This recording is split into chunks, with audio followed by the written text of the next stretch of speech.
Nous voudrions savoir quel est le message que vous êtes venu faire passer aux jeunes du Cambodge aujourd'hui par votre visite. Certainement un message d'espérance, parce que notre présence au Cambodge est une présence dans l'éducation. Et travailler dans l'éducation, c'est avoir l'espérance, parce que c'est travailler pour construire, bien sûr aujourd'hui, mais aussi demain. Et donc, dans un monde où l'espérance quelquefois fait défaut, mon désir est de soutenir le peuple du Cambodge pour croire en son avenir, et en particulier à travers l'éducation des enfants et des jeunes. D'accord. Au niveau des personnes, des jeunes femmes, des femmes du Cambodge qui sont souvent victimes de problèmes sociaux actuellement, qui peuvent être les violences sociales, violences au travail, exploitation sexuelle, quelle est la réponse des sœurs salésiennes au niveau du Cambodge pour ces femmes? Les sœurs salésiennes essaient d'une part d'accueillir un certain nombre de jeunes qui sont en difficulté sociale, en difficulté familiale ou de problèmes sociaux, pour leur donner la possibilité de vivre dans une ambiance sereine, dans un climat de famille où elles puissent d'une part se refaire et développer leurs énergies pour se préparer à être des femmes qui demain, on espère, pourront former une famille et réussir leur vie.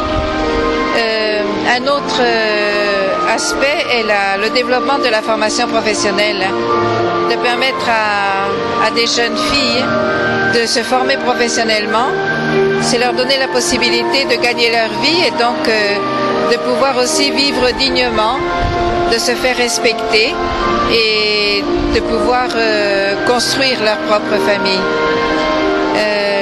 En même temps, la formation aux valeurs humaines et aussi à la dimension spirituelle de leur vie, de manière à ce qu'elles trouvent un sens à la vie.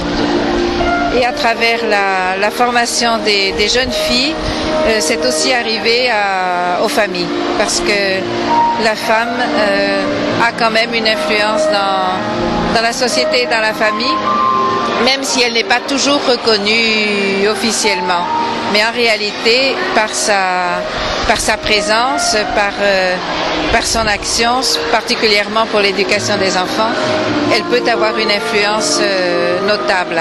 Nous voulions savoir quelle est votre perspective au niveau des futures vocations en Asie du Salésien. Les perspectives pour les futures vocations en Asie dépendent un peu des pays. Il y a des pays qui ont déjà un grand nombre de vocations salésiennes, par exemple le Vietnam, par exemple l'Inde, par exemple Timor, Indonésie, les Philippines, la Corée du Sud, Myanmar.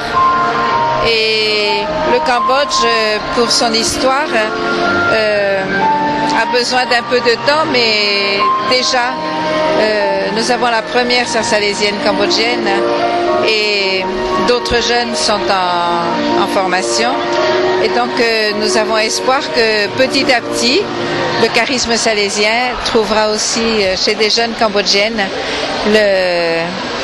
un terrain favorable pour qu'elles puissent elles-mêmes découvrir et désirer devenir éducatrices d'autres jeunes.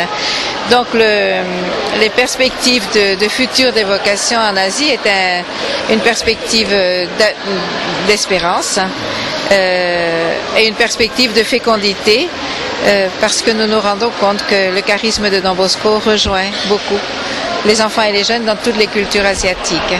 C'est aussi un défi parce que ça suppose d'accompagner pour que le charisme puisse vraiment s'inculturer et que les jeunes vocations asiatiques puissent traduire dans leur vie, à partir de ce qu'elles sont, ce même esprit de Don Bosco.